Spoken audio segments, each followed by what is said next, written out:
नमस्कार, आप देख रहे हैं प्रदेश का सबसे भरोसेमंद news channel India news Rajasthan. आपके साथ मैं अभिषेक पांडे। आप सभी का स्वागत है हमारे खास पेशकश बड़ी बहस में। सूबे के मुख्यमंत्री अशोक गहलोत राजस्थान में 7 और 8 अक्टूबर को होने जा रही इन्वेस्ट राजस्थान समिट की तैयारियों में जुट चुके हैं। जयपुर के सीतापुर में होने वाली इस समिट में सरकार ने 10 लाख करोड़ रुपए के इन्वेस्टमेंट का टारगेट रखा है। इसे लेकर अब तक 10.5 लाख करोड़ रुपए से ज्यादा के प्रपोजल सरकार को मिल चुके हैं। सीएम गहलोत ने प्रदेश में 1.42 लाख करोड़ रुपए से ज्यादा के इन्वेस्टमेंट को प्रमोशन के लिए 32 प्रोजेक्ट्स को कस्टमाइज पैकेज की मंजूरी दी है। इससे प्रदेश में 32,000 से ज्यादा लोगों को रोजगार के मौके मिलेंगे। सीएम गहलोत ने मुख्यमंत्री निवास पर रविवार को बोर्ड ऑफ इन्वेस्टमेंट की तीसरी बैठक में कहा कि राज्य सरकार निवेश में आने वाली बाधाओं को दूर करने के लिए डेडिकेटेड है। सरकार ने निवेश बढ़ाने के लिए कई महत्वपूर्ण पॉलिसी और प्रोग्राम्स लागू किए हैं। राजस्थान में एमएसएमई पॉलिसी 2022 और हैंडीक्राफ्ट पॉलिसी 2022, साथ ही पर्यटन प्रोत्साहन नीति 2022, साथ Rajasthan investment promotion scheme RIPS 2019, Rajasthan industrial development policy 2019 और वन स्टॉप शॉप सिस्टम के माध्यम से निवेशकों को कई फैसिलिटी दी जा रही हैं।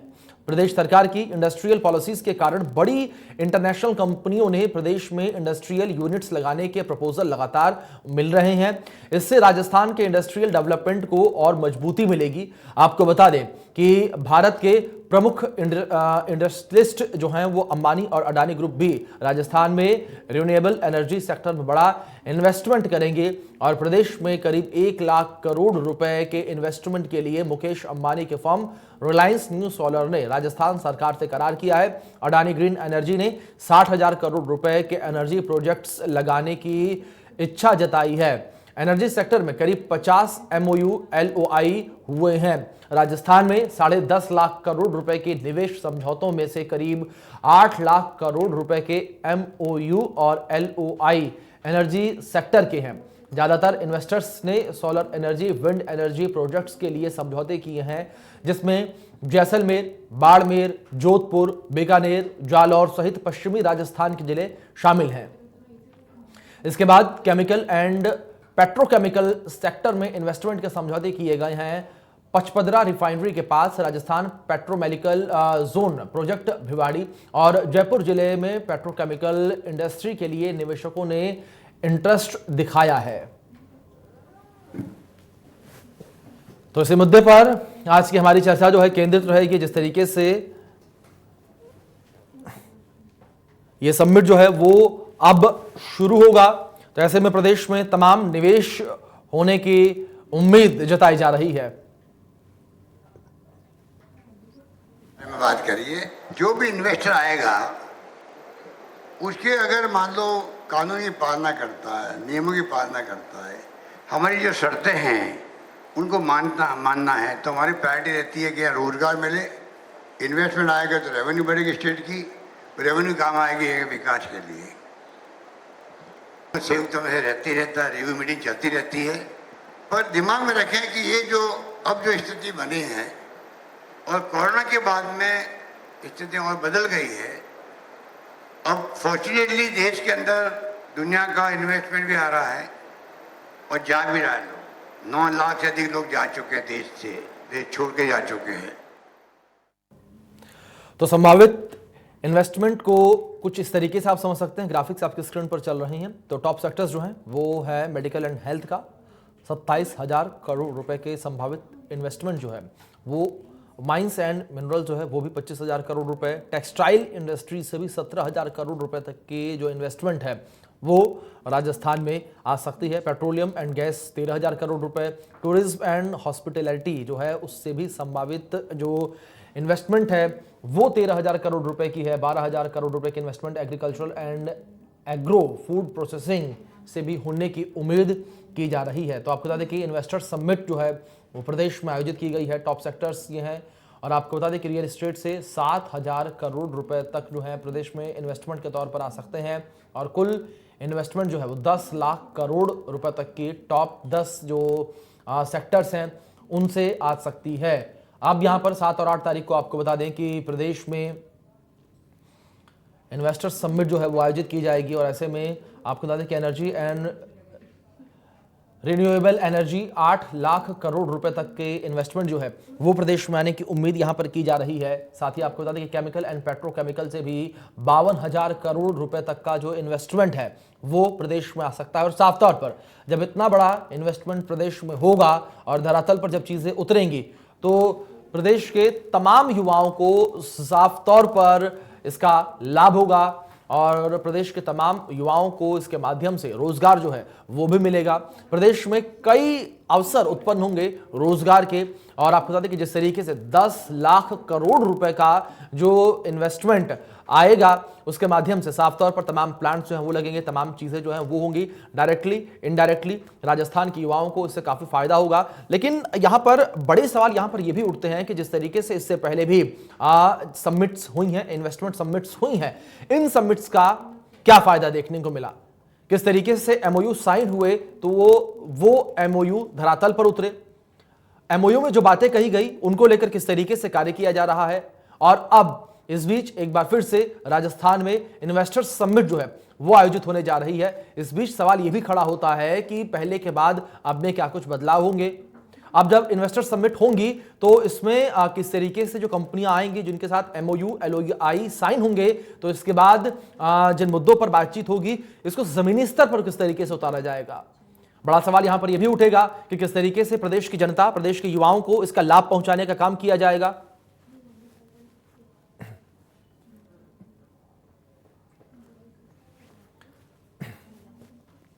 चलो इसी मुद्दे पर आज की हमारी चर्चा जो है वो आधारित रहेगी और हमारे साथ कुछ खास मेहमान हमारे जयपुर स्टूडियो से जो है वो जुड़ेंगे और उनका रुख करेंगे और इसी विषय पर उनसे चर्चा करेंगे किस तरीके से प्रदेश में ये तमाम चीजें काम करेंगे, किस तरीके से प्रदेश में इन्वेस्टमेंट जो है वो होगा। हमारे साथ आर्थिक सलाहकार पंकज गुप्ता जी जुड़ गए हैं, हमारे साथ सीए आरपी विजयवर्गीय जी जुड़े हैं, भारतीय जनता पार्टी से ताल्लुक रखते हैं, हमारे साथ कांग्रेस से सीए सीएल यादव जी जुड़े हैं। आप तीनों मेहमानों का बहुत स्वागत है आज की चर्चा में। और चर्चा की शुरुआत सबसे पहले मैं यादव जी आपसे ही करना चाहूंगा। सीएल यादव जी कांग्रेस से हमारे साथ जुड़े हुए हैं, सरकार में है, आपकी ही सरकार, आपकी ही पार्टी की सरकार है प्रदेश में। सीएल साहब, जिस तरीके से हमने देखा कि इससे पहले भी इन्वेस्टर समिट जो है वो प्रदेश में हुई, तमाम एमओयू जो है वो साइन हुए हैं, लेकिन बड़ा सवाल यहां पर यह है कि उन एमओयू के साइन होने के बाद किस तरीके से उन्हें धरातल पर उतारा गया, उनका लाभ प्रदेश की जनता को इस वक्त किस तरीके से मिल रहा है। सबसे पहला सवाल यही।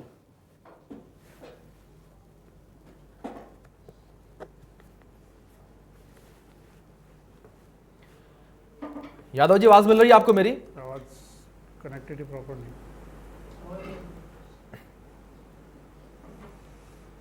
कनेक्टेड ही नहीं आ रही। लगता है यादव जी को आवाज नहीं मिल रही हमारी। कांग्रेस के नेता हैं सीएल यादव जी, उन्हें आवाज नहीं मिल पा रही है हमारी। यहां पर रुख अब आरपी विजयवर्गीय जी का कर लेते हैं, भारतीय जनता पार्टी से नेता है। विजयवर्गीय जी, आपका रुख करूंगा। सवाल यहां पर यही, जिस तरीके से पहले भी इन्वेस्टर समिट जो है वो प्रदेश में आयोजित की गई थी, तमाम कंपनियां जो है उन्हें न्योता दिया गया था, कंपनियां आई थी, तमाम तरह के इन्वेस्टमेंट की बातें जो है कही गई। आरपी विजयवर्गीय जी, क्या आपको लगता है कि जो एमओयू साइन हुए हैं समिट के दौरान उनका फायदा, उनका लाभ जमीनी स्तर पर भी देखने को मिल रहा है, प्रदेश की जनता लाभान्वित हो रही है?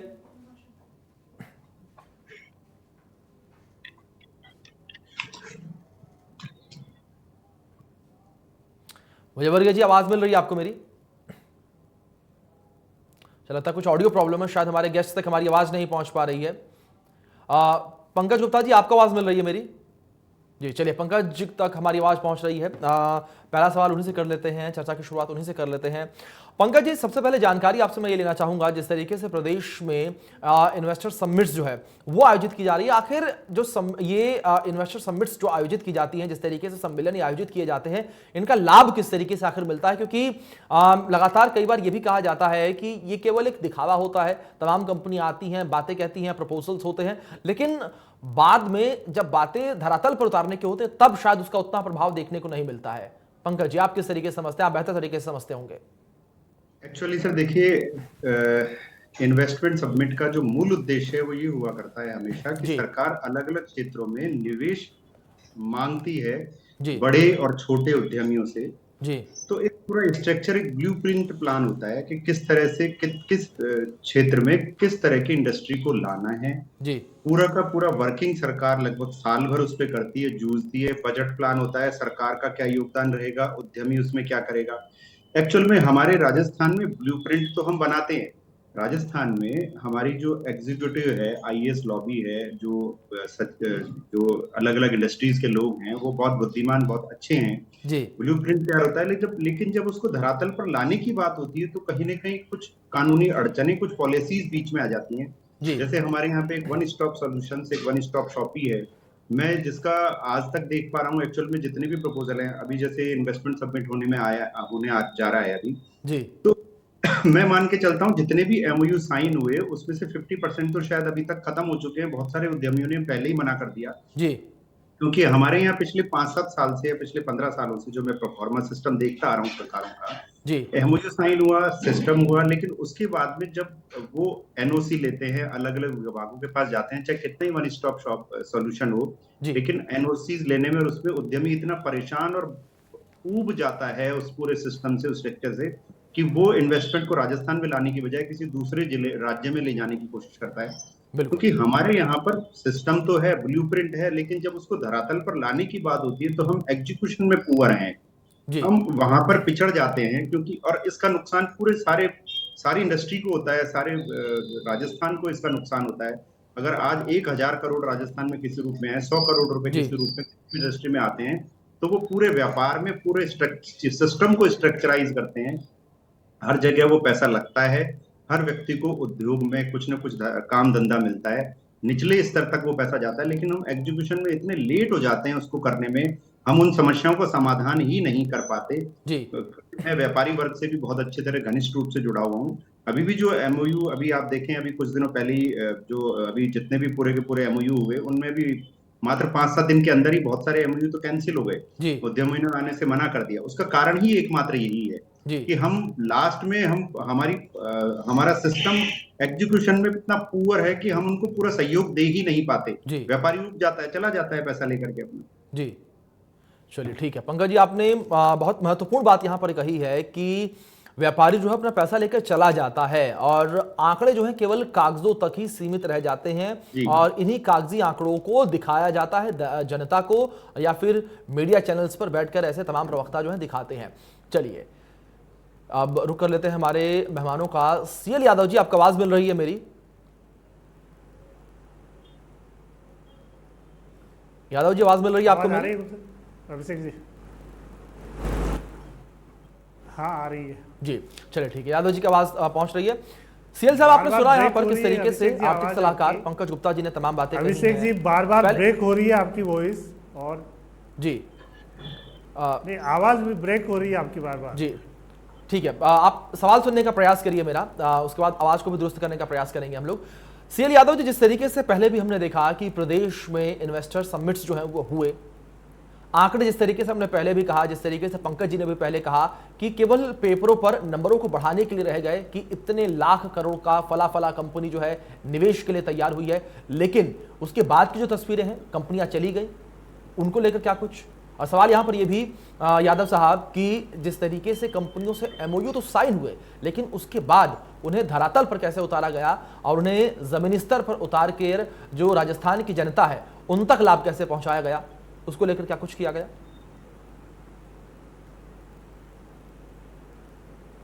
अभिषेक जी, आप पास्ट की बात कर रहे हैं या आवाज ब्रेक हो रही है? मैं पास्ट की बात कर रहा हूं कि जैसे हमने पहले भी देखा था कि इन्वेस्टर समिट्स हुई, उनमें भी एमओयू साइन हुए, लेकिन उन्हें धरातल पर कैसे उतारा गया, उनका लाभ कैसे मिल रहा है प्रदेश की जनता को?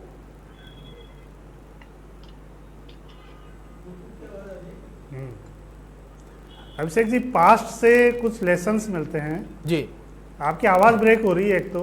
जी जी नहीं, अपनी टीम से हमारी टीम दुरुस्त करने का प्रयास कर रही है, इसलिए जो आपका क्वेश्चन है वो प्रॉपर नहीं आ रहा मेरे पास। चलिए ठीक है, मैं आपको बता दूं, पास्ट में जो भी हुआ उसका एक्सपीरियंस लेकर के हम आगे बढ़ रहे हैं। इसलिए आज भी मुख्यमंत्री जी ने बोला है कि कमिटेड एंड डिलीवर।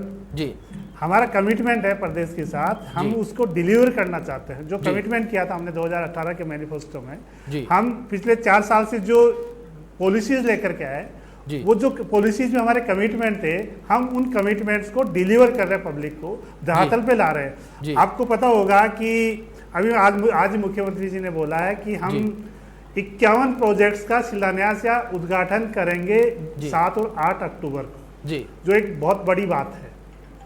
कल बोर्ड ऑफ इन्वेस्टमेंट की मीटिंग हुई थी, उसमें 1,32,000 करोड़ के जो प्रपोजल्स थे उनको कस्टमाइज्ड सैंक्शन मिली है। 32 प्रोजेक्ट्स की कस्टमाइज सैंक्शन मिली है, जो आपका हमारा जो कमिटमेंट है जनता के प्रति, प्रदेश के प्रति, इन्वेस्टर्स के प्रति, इंडस्ट्रियलिस्ट के प्रति, एंटरप्रेन्योर्स के प्रति, उसको दिखाता है। आपको आंकड़े सामने हैं, 4,000 लोग इसमें आ रहे हैं, मित्तल साहब से लेकर के, अग्रवाल साहब से लेकर के, अडानी जी, अंबानी जी सब आ रहे हैं। तो जो सरकार की मंशा है, जो सरकार का डेडिकेशन है डेवलपमेंट के लिए, वो आपके सामने है। अभी कुछ दिन पहले की खबर थी कि भिवाड़ी में 200 नई कंपनियां आई है पिछले 2 साल में। मैं पिछले 10 साल की बात नहीं कर रहा, पिछले 2 साल की बात कर रहा हूँ। उन्होंने इन्वेस्ट किया है, 200 कंपनियों ने प्रोडक्शन स्टार्ट किया है, प्रोसेसिंग स्टार्ट किए, और उन्होंने 32,000 लोगों को वहाँ रोजगार भी दिया है। तो एक बहुत बड़ी प्रैक्टिकल बात है। कोरोना काल के बावजूद जब कोई भी इंडस्ट्री आपकी आ नहीं रही थी, नए सेटअप्स नहीं आ रहे थे, उसके बावजूद 200 इंडस्ट्री आपके स्टेट में आती है और 32,000 लोगों को रोजगार देती है। तो वो अपने आप में एक मैसेज है प्रदेश और देश को और इंडस्ट्रियलिस्ट और एंटरप्रेन्योर्स को कि जो राजस्थान है वो चल पड़ा है विकास के रास्ते पे। जो पिछले जो ट्रेंड रहा सरकार बदलने का, जो भी हमारी गवर्नमेंट की पॉलिसीज रही, वो सरकार बदलते ही ब्रेक हो गई।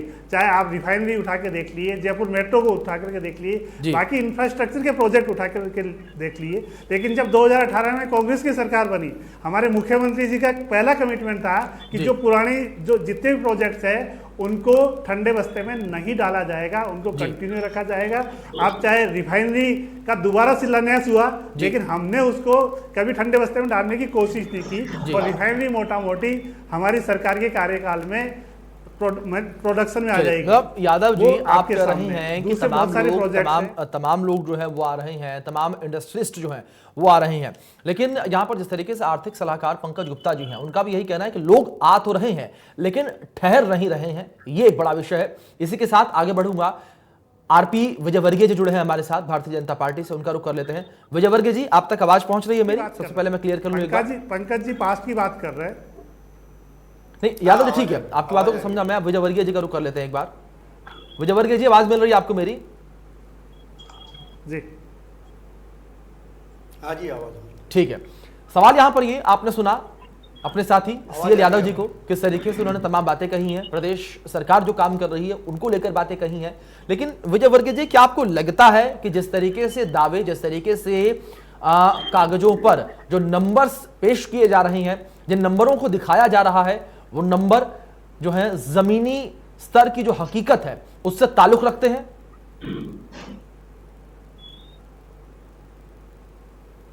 अभिषेक जी, मैं आपको बताऊं जी कि आज मुख्यमंत्री जी ने प्रेस वार्ता करी है इसी मैटर में जी। उन्होंने खुद ने माना है कि 50%, तो मैं मानता हूं कि ये धरातल पे आ जाएंगे। मतलब 50% तो हमारे मुख्यमंत्री जी ने खुद ने ही कम कर दिए। अब रही बात आगे की, जैसे हमारे पंकज जी अभी बोल रहे थे कि यहाँ पे इन्वेस्टमेंट के लिए MOU साइन होते हैं, LOU साइन होता है, बट रियल में ये धरातल पे नहीं आ पाते। ये क्या कारण है कि ये धरातल पे नहीं आते? इसके पीछे रीजन है कि एक तो ब्यूरोक्रेसी है, एक भ्रष्टाचार है। 2 चीजें यहाँ पे ऐसी है, और एक इंफ्रास्ट्रक्चर की कमी। आज की तारीख में हमारे राजस्थान के अंदर बिजली सबसे महंगी है। पूरे हिंदुस्तान के अंदर अगर बिजली महंगी है तो राजस्थान के अंदर है। इंफ्रास्ट्रक्चर बहुत पुअर है। अगर आज की तारीख में हमारे एग्जिस्टिंग इंडस्ट्रीज को भी अगर हम कैटर नहीं कर पा रहे हमारी बिजली, तो आने वाले टाइम में जो ये हमारे 11 लाख करोड़, जो 10.44 लाख करोड़ के हमारे LI और MOU हो रहे हैं, उनके अंदर अगर 4,192 यूनिट्स अगर आ जाती है, मैं कहता हूं कि चलो इसका 10% भी आ जाए, ये 50% की बात कर रहे हैं, तो भी हमारे राजस्थान के लिए बहुत बड़ी बात है। और मैं तो आशा बीइंग राजस्थानी ये बात करता हूं कि मैं यहाँ बीजेपी और कांग्रेस की बात नहीं कर रहा हूं, मैं ये राजस्थानी बात कर रहा हूं कि राजस्थान में अगर हमारा इन्वेस्टमेंट आता है तो वो सबसे बढ़िया है। बट आज की तारीख में जो कांग्रेस की पोजीशन है, जो कांग्रेस में जो सर्कस चल रहा है, जो हालत कांग्रेस की है, मेरे को नहीं लगता है कि ये जो कमिटेड डिलीवर्ड करने की बात कर रहे हैं ये कर पाएंगे किसी भी तरीके से।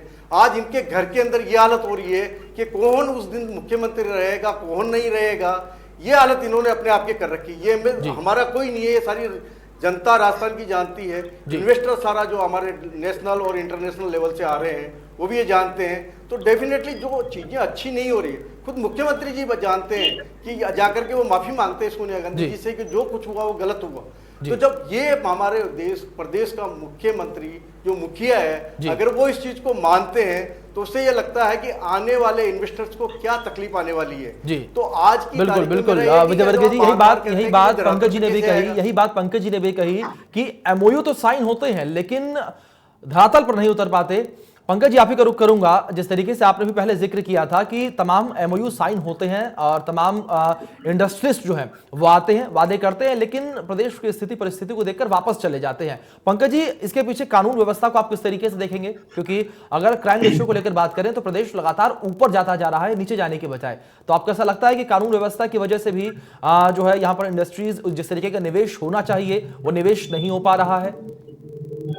देखिए सर, हर चीज का फर्क पड़ता है क्योंकि एक आम व्यापारी हर मुद्दे के बारे में सोचता है। अगर वो इंडस्ट्री लगाएगा तो उसे शांत वातावरण चाहिए, उसके यहाँ पे जो एम्प्लॉइज हैं, कर्मचारी हैं, कामगार हैं, वो बहुत शांति से काम करें, ये बहुत जरूरी है। अगर मान लीजिए छोटे छोटे क्राइम्स जिस एरिया में वो है, अगर उसको ये सुनने में आता है, आज की तारीख में आप मान लीजिए जयपुर के चारों और अलग अलग इंडस्ट्रियल एरिया हैं, मैं मान के चलता हूं कि अगर वो सुनता है कि साहब मेरे को सीतापुर इंडस्ट्रियल एरिया में एक फैक्ट्री डालनी है, बहुत बड़ा निवेश करना है, या अगर मान लो उसको फूड पार्क डालना है, उसको कोई और किस तरह की किसी इंडस्ट्री के अंदर बहुत बड़ा निवेश करना है, उसने कोई लैंड लेनी है, और उसी एरिया में क्राइम वो सुनता है। राजस्थान के हर जिले में अलग अलग तरह के क्राइम्स पसरते जा रहे हैं।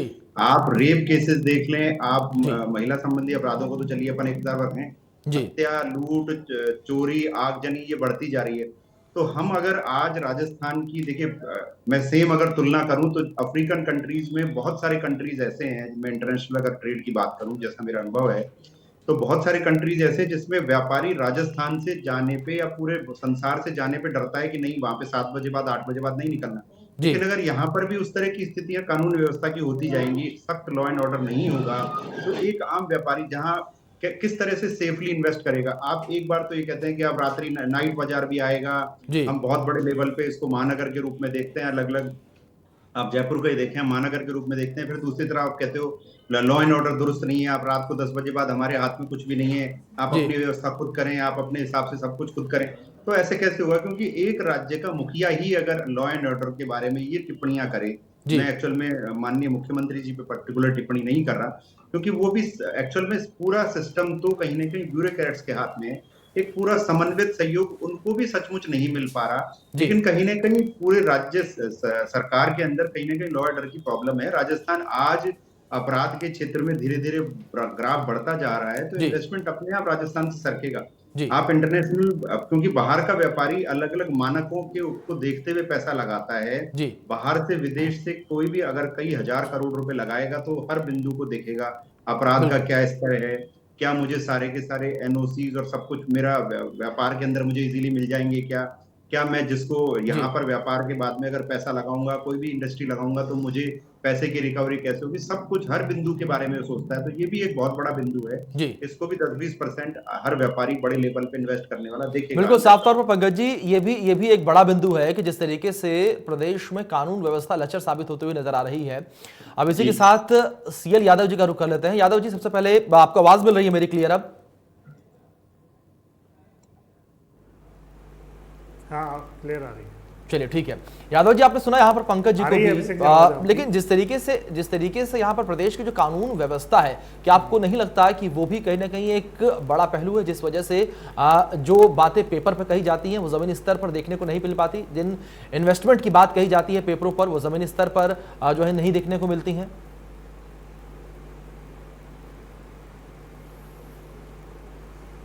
पांडे साहब जी, हमारी सरकार की पॉलिसी है जीरो टॉलरेंस जी। हर आदमी जो भी है, जो अपने आप को समझता है कि मैं विक्टिम हूँ, उसकी एफआईआर होती है। हमारे यहाँ एफआईआर को रोका नहीं जाता।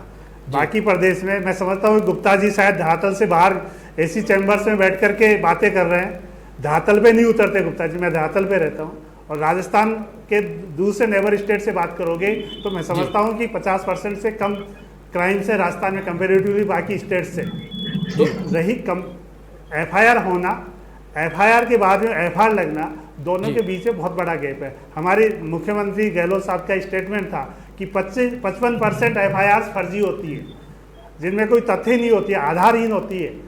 NCRB में के डाटा आपके सामने है, बाकी स्टेट्स के डाटा आपके सामने है। और तो ऐसा नहीं है, राजस्थान सबसे पीसफुल स्टेट है आज भी। हम यदि इस स्टेट में बैठ करके इस स्टेट की शांति को नकारें तो हमारे से बड़ा प्रदेशद्रोही कोई नहीं हो सकता। हमारे को हकीकत को स्वीकार करना पड़ेगा जी।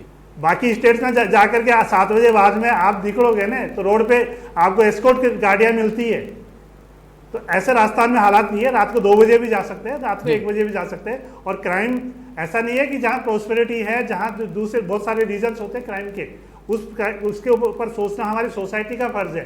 सरकार अपने लेवल पे काम कर रही है जी। दूसरी बात, माफी की बात जी। माफी मांगना कोई गुनाह नहीं है जी। माफी मांगना और माफ करना दोनों का बड़ा दिल होता है जी। ये हमारे घर का झगड़ा है, घर में से दूसरों के घरों में ताकी झांकी करना, ये हमारे यादव जी जो झगड़ा है जो झगड़ा है उस पर अलग दिन किसी चर्चा करेंगे। ठीक है, करते रहते हैं। ठीक है, आपकी बात तो ठीक है, लेकिन जिस दिन झगड़े पर चर्चा होगी, जिस दिन अंतर्कलह पर चर्चा होगी, उस दिन इन विषयों पर हम चर्चा करेंगे। लेकिन यादव जी सवाल यहाँ पर बड़ा ये भी है, ठीक है यादव जी सुनिए 1 मिनट, सवाल यहाँ पर बड़ा ये भी है, जिस तरीके से आपने कहा कि प्रदेश की कानून व्यवस्था सही है, सारी चीजें बेहतर हैं और कंपनी आ रही हैं, लेकिन यादव जो रिपोर्ट्स सामने आती हैं उन रिपोर्ट्स को अगर आधार बनाया जाए तो राजस्थान जो है हमेशा टॉप पर रहता है।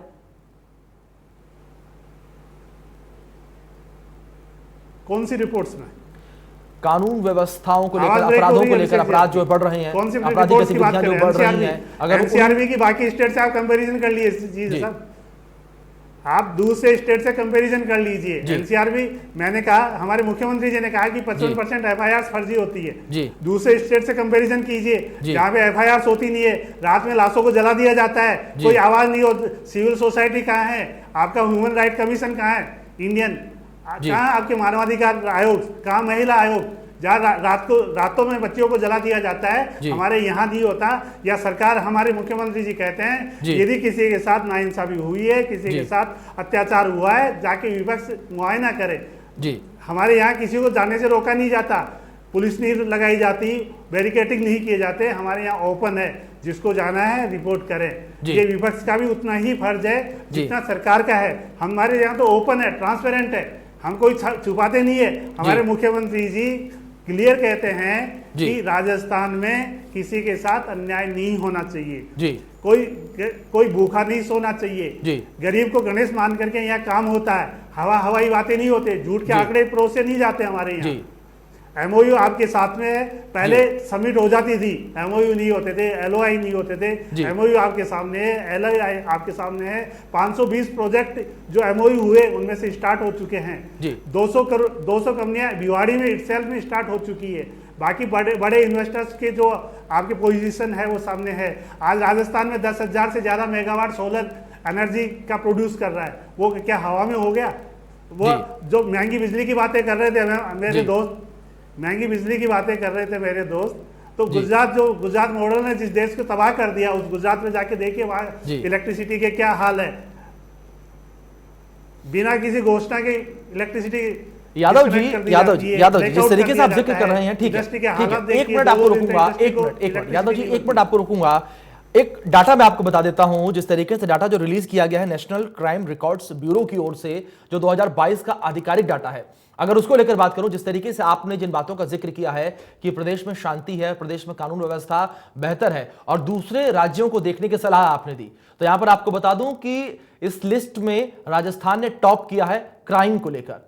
ये लिस्ट तो आप झुटला नहीं सकते, या ना तो लिस्ट मैंने बनाई है, ना फिर आप भारतीय जनता पार्टी के RP विजय वर्गीय जी ने बनाई है। ये लिस्ट तो केंद्र सरकार की ओर से जारी की गई है।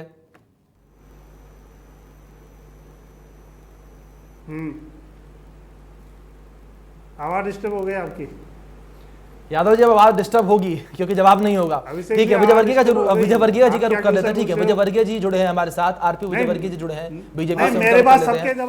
आरपी जी, जिस तरीके से यहाँ पर तमाम बातें कही जा रही हैं यादव जी की ओर से, जिस तरीके से तमाम एमओयू की बातें कही जा रही हैं, जिस तरीके से लाखों करोड़ों के निवेशों की बात कही जा रही है, क्या आपको लगता है कि वो निवेश हो रहे हैं राजस्थान में?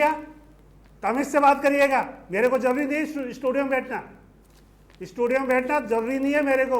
यादव जी, फिर आप जवाब दे दीजिए। मेरे को पसंद नहीं है। नहीं, फिर आप जवाब दे दीजिए। कैसे बोल दिया? नहीं, जवाब दे दीजिए। अभी अब आपको आवाज सही आने लगी यादव जी, जब आपके पास जवाब नहीं था। मेरे पास आवाज आएगी तो जवाब दूंगा ना, ठीक बार-बार कह रहा हूं। यादव जी ठीक है, आप जवाब दे दीजिए। ठीक है, सारी बातें एक तरफ, आप जवाब दे दीजिए। कनेक्शन ठीक करवाइए आपके स्टूडियो के।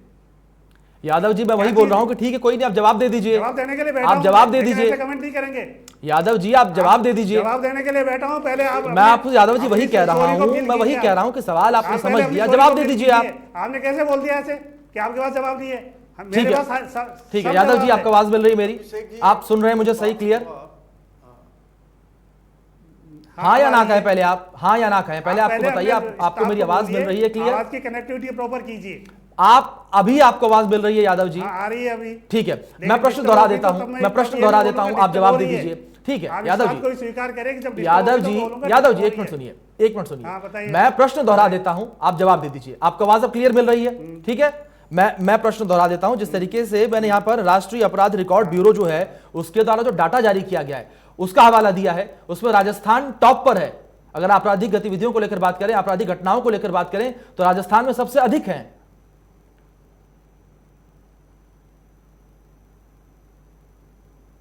आवाज डिस्टर्ब हो गई है फिर आपकी, आवाज डिस्टर्ब हो गई है फिर आपकी, आवाज नहीं आ रही मेरे पास। चलिए ठीक है यादव जी, थोड़ी देर में आता हूं। ठीक है यादव जी, ठीक है, थोड़ी देर में आता हूं। विजय वर्गीय जी भी कुछ कहने का प्रयास कर रहे हैं, उनको सुन लेते हैं, उसके बाद फिर से आपसे ये प्रश्न करूंगा मैं।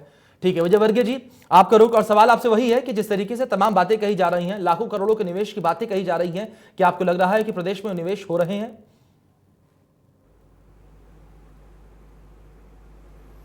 देखो अभिषेक जी, मैं आपको बताऊं, सबसे पहली बात जो हमारे पंकज जी ने भी अभी बात करी कि रियली यहाँ पे जो हमारे इन्वायरमेंट है ना, वो कंडीशिव नहीं है, अच्छा इन्वायरमेंट हमारे यहाँ पे नहीं है।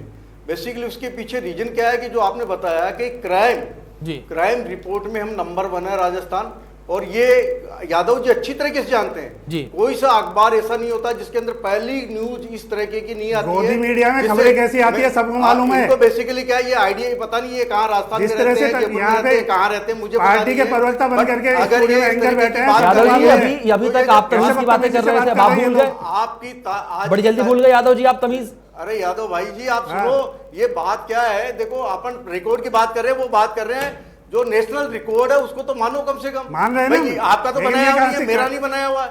कहाँ का लॉजिक है? क्या आपको जवाब नहीं देना? आज राजस्थान के क्राइम पे नंबर 1 है राजस्थान, इसमें कोई दो राय नहीं। स्टूडियो को चेक करवाइए। इन्वेस्टमेंट पॉलिसी की मैं आपको बात बताता हूँ।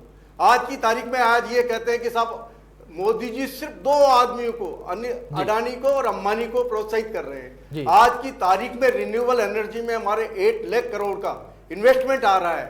वो दोनों कौन आ रहे हैं? वो अडानी और अंबानी आ रहे हैं। जब इनके घर में पैसा आए, हमारे राजस्थान में पैसा आए, तब तो इनको कांग्रेस को अच्छा लगता है और उनको ये बुलाते हैं, उनका स्वागत करते हैं। वही बात अगर हम नेशन की बात करते हैं, आज पूरे नेशन की बात करते हैं, प्रधानमंत्री तो पूरे नेशन के हैं, कोई राजस्थान के तो है नहीं, मुख्यमंत्री हैं वो राजस्थान के हैं। तो आज की तारीख में दोहरी नीति नहीं होनी चाहिए। आज राहुल गांधी जी बात करते हैं कि मोदी जी सिर्फ अडानी और अंबानी को बढ़ाने में लगे हुए हैं, जबकि मैं कहता हूं अडानी और अंबानी आज हमने थोड़ी बनाया, आज बीजेपी ने थोड़ी बनाया, ये तो सालों से चले आ रहे हैं। इनके टाइम पे भी थे, सरकार ये तो आती है और जाती है, आज ये बात नहीं है। हमको ये स्वीकार करना चाहिए कि हाँ गलतियां हो रही है, उनको सुधारना है। हम भी राजस्थानी, हम भी चाहते हैं कि 10.44 लाख करोड़ का जो इन्वेस्टमेंट है वो धरातल पे उतरे। मैं कहता हूं उसका 25% भी अगर हमारे यहाँ आ जाता है तो बहुत बड़ी जीत होगी। बट आएगा कहां से? आज की तारीख में 6162 करोड़ के गिना रहे हैं कि हमने 6162 करोड़ के हमारे स्वीकार कर लिए हैं। तो एक बात बताओ कितना परसेंटेज हो गया? इनसे पूछो तो सही, टोटल मिला के जिनकी वाहवाही लूट रहे हैं। आज की तारीख में मैं कह रहा हूं कि आप धरातल पे काम करो, ब्यूरोक्रेसी पे लगाम कसो। आपके जो मिनिस्टरों में आपस में झगड़ा होते हैं, आपके एमएलए और मिनिस्टरों के बीच में जो डिस्प्यूट्स हैं, उनको आप दूर करेंगे तभी तो सद्भावना बनेगी, इन्वेस्टर आएगा। इन्वेस्टर को जब ये एहसास ही हो गया कि यहाँ पैसा लगाने में मुझे कोई फायदा नहीं है, तो ठीक है, एमओयू आपने साइन करवा लिए, जाके कर लिए, धरातल पे कितना आएगा, पैसा कितना आएगा, ये तो सभी के लिए खुशी की बात है। आज बीजेपी भी चाहती है, कांग्रेस भी चाहती है। आज जरूरी थोड़ी है कि आज सरकार किसकी है, आज कांग्रेस की सरकार है, कल बीजेपी की आ जाएगी। ये तो कंटिन्यूटी चलती रहती है, इससे फर्क नहीं पड़ता। हमारी पॉलिसी वैसी होनी चाहिए जिससे पैसा आ सके। आज की तारीख में हम इंफ्रास्ट्रक्चर डेवलप कर सके। आज हमारे को बिजली सस्ती देनी पड़ेगी। आज लैंड की पोजीशन क्या है, लैंड को ये ऑक्शन करते हैं। आज की तारीख में आप जब इनिशियल स्टेज पे ही आप लैंड जो होती है, जो मेन चीज होती है, उसी को आप ऑक्शन में ला रहे हो, तो बताओ कैसे बाकी का पैसा कहां से लाएगा वो आदमी। इनको मैं सोच रहा हूं कि आप इनिशियल स्टेज पे लैंड तो कम से कम आप सस्ती रेट पे दीजिएगा, वो भी नहीं कर रहे। इंफ्रास्ट्रक्चर के लिए आपको बिजली है ना, मैं कहता हूं सस्ती करके दो। आप और कोई चीज, अभी इन्होंने सिर्फ इलेक्ट्रिसिटी सेस पे छूट दे रखी है रिप्स के अंदर। मैं कहता हूं अब इलेक्ट्रिसिटी की इसके अंदर अगर इंडस्ट्रीज के अंदर है, जिस तरीके से एग्रीकल्चर पे हम देते हैं, वो इंडस्ट्रीज पे देनी चाहिए। आज की तारीख में इंडस्ट्रीज क्या है, रोजगार डेवलप करती है। मैं ये चाहता हूं कि रोजगार जितना डेवलप होगा हमारे राजस्थान का फायदा है जी। तो हमको बीजेपी क्यों नहीं चाहेगी कि यार हमारा इन्वेस्टमेंट यहाँ पे आए, हम तो चाहते हैं, बट जो रुकावटें हैं, जो आपने कहा क्राइम बहुत बढ़ रहा है, आज की तारीख में इनडिसिजिवनेस है, डिसीजन नहीं हो पा रहे हैं। आज की तारीख में सिंगल विंडो बना रही है, क्या की सिंगल विंडो है। आज की तारीख में रिप्स की बात बताता हूं मैं काम करता हूं, बिल्कुल साफ तौर पर इतनी तकलीफें आती है, जो रुकावटें हैं, सबको ये पता नहीं है कि किस चीज को दूर करना बेहद जरूरी है। क्योंकि जिस तरीके से पंकज जी ने भी जिक्र किया कि कंपनियां आ रही हैं, लेकिन हालातों को लेकर चली जा रही हैं। चलिए पंकज जी का रुख कर लेते हैं एक बार फिर से। पंकज जी, जिस तरीके से आपने पहले भी जिक्र किया कंपनियों को लेकर, निवेशों को लेकर, आपसे जानना चाहेंगे जिस तरीके से यहाँ पर निवेश की बातें हो रही हैं, जिस तरीके से यहाँ पर, ठीक है यादव जी भी आऊंगा, एक मिनट पहले पंकज जी को सुन लेते हैं, इसके बाद आपके पास ही आऊंगा, ठीक है। पंकज जी, जिस तरीके से निवेश की बातें यहाँ पर हो रही हैं, क्या आपको लगता है कि जिस तरीके से समिट्स आयोजित हो रही हैं, अभी पिछले दिनों भी हमने देखी, कुछ दिनों पहले समिट हुई, अब 7 और 8 अक्टूबर के बाद फिर से प्रदेश में समिट होने जा रही है, पंकज जी केवल क्या चुनावी मुद्दा बनकर रह गया है या सही में इसका लाभ प्रदेश की जनता को मिल रहा है? देखिए, वैसे मैं ना तो बीजेपी ना कांग्रेस किसी की बुराई नहीं करना चाहूंगा, लेकिन एक्चुअल में आप गौर कीजिए, पिछले 2 जो कार्यकाल गए, चाहे बीजेपी चाहे कांग्रेस के गए हों, इन्होंने एक ट्रेंड बना रखा है कि 4th ईयर के अंदर ये लोग एक इन्वेस्टमेंट सबमिट कराते हैं। पिछले शुरू के 3 साल पता नहीं ये क्या करते हैं, भगवान जाने जी। अगर आप व्यापारी के उससे देखें या राजस्थान के आम व्यक्ति के हिसाब से देखें, मैं एक आम व्यक्ति के हिसाब से और एक व्यापारी की आवाज से के हिसाब से अगर मैं आज बात करूं, तो आप देखिए एक्चुअल में लास्ट के अंदर अगर इन्वेस्टमेंट सबमिट हुआ, तो क्या आज अब जो बजट राज्य सरकार का आएगा, और वो केवल ऐसा बजट होगा जो मेरे हिसाब से, क्योंकि कार्यकाल भी उसमें पूरा नहीं होगा, उसके बाद चुनाव आ जाएंगे, तो उस बजट के अंदर ये प्रावधान भी नहीं हो पाएंगे कि इन्वेस्टमेंट अगर किसी इंडस्ट्री ने किया, चाहे इंटरनेशनल चाहे नेशनल, दोनों तरह के इन्वेस्टमेंट जो भी कुछ होंगे, तो राज्य सरकार भी उसको किसी भी तरह का इन्वेस्टमेंट के हिसाब से फायदा नहीं दे पाएगी। ये फैक्ट है, जैसे आरपी विजयवर्गीय जी ने भी बताया, और ये सच्चाई है, सारी दुनिया जानती है कि हमारे यहाँ पर इंफ्रास्ट्रक्चर बहुत पुअर है। हम आज भी गांव में या जहां भी हम कहते हैं, चाहे आप अलग अलग जिलों में देख लें, जहां भी हमने फूड पार्क बनाए, जोन्स बनाए, व्यापारियों के लिए अलग, इंटरनेशनल जिस भी तरह का हमने काम किया, उसमें हमारा इंफ्रास्ट्रक्चर इस तरह का नहीं है कि कोई भी उत्पाद तैयार हुआ उसे हम नेशनल या इंटरनेशनल लेवल तक ले जा सकें। हमारे पास में जो बिजली है वो सचमुच पूरे भारत में लगभग दूसरे या तीसरे, या मुझे लगता है शायद आंकड़ों के हिसाब से देखो तो पहले नंबर पे सबसे महंगी बिजली है जो इंडस्ट्रियलिस्ट को मिल रही है। सुविधाओं के हिसाब से देखें, वही समस्या बार बार आती है। आप आपराधिक उसमें देख लें, अभी हमारी चर्चा ही हुई है, हम नंबर 1 पे हैं।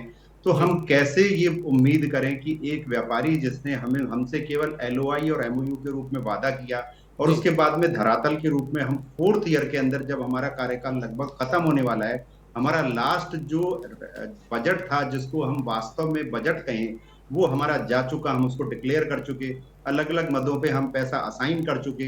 अगला बजट तो हमारा 2 या 3 महीने का रहेगा, उसमें हम क्या तो कर पाएंगे, क्या किसी को सुविधा दे पाएंगे, और हम इस उम्मीद के साथ राजस्थान के अंदर सरकार बदलेगी। अब मैं मानता हूं कि यशस्वी मुख्यमंत्री की चाहे वही सरकार रहे, कांग्रेस सरकार ही रहे, लेकिन वो बजट अगले साल में फिर किस तरह से एलोकेट होगा, तो एक बिल्कुल ऐसा महसूस होता है कि क्या हम इस 4th ईयर के अंदर एक इन्वेस्टमेंट सबमिट करके क्या पाना चाह रहे हैं। हमारे पास पिछले 4 साल नहीं थे क्या जी? क्या हमारे पास वो सब चीजें ठीक करने के लिए एक सिस्टम नहीं था क्या? हम पॉलिसीज पहले भी ला सकते थे, हम MSME पॉलिसी अब लेके आए हैं, डिक्लेयर हमने 4 साल पहले कर दिया था। तो क्या इन सभी परिस्थितियों को देखते हुए हम वास्तव में इस इन्वेस्टमेंट समिट का फायदा व्यापारियों को इंटरनेशनल नेशनल लेवल पे देना चाहते हैं, राजस्थान की जनता को देना चाहते हैं? ठीक है पंकज जी, ठीक है। आरपी जी, सीएल यादव जी को सुन लेते हैं हम। सीएल जी, आपका रुख करेंगे। जिस तरीके से यहाँ पर तमाम रुकावटों की बातें सामने आ रही हैं, इन रुकावटों को दूर करने को लेकर क्या कुछ किया जा रहा है? अगर जिस तरीके से अगर पूरी चर्चा को हम लेकर बात करें, तमाम मुद्दों को लेकर बात करें, जिस तरीके से पंकज जी ने भी जिक्र किया कि तमाम कंपनी आती हैं, तमाम लोग आते हैं इन्वेस्ट करने के लिए, लेकिन वो प्रदेश के हालातों को देखकर वापस चले जाते हैं। बिजली महंगी है, जो इंडस्ट्रियलिस्ट को बिजली दी जाती है वो सबसे महंगी है प्रदेश में। तो किस तरीके से जो लोग हैं अपना प्लांट लगाने आएंगे वो रुकेंगे? इन सब चीजों को लेकर क्या कुछ काम किया जा रहा है?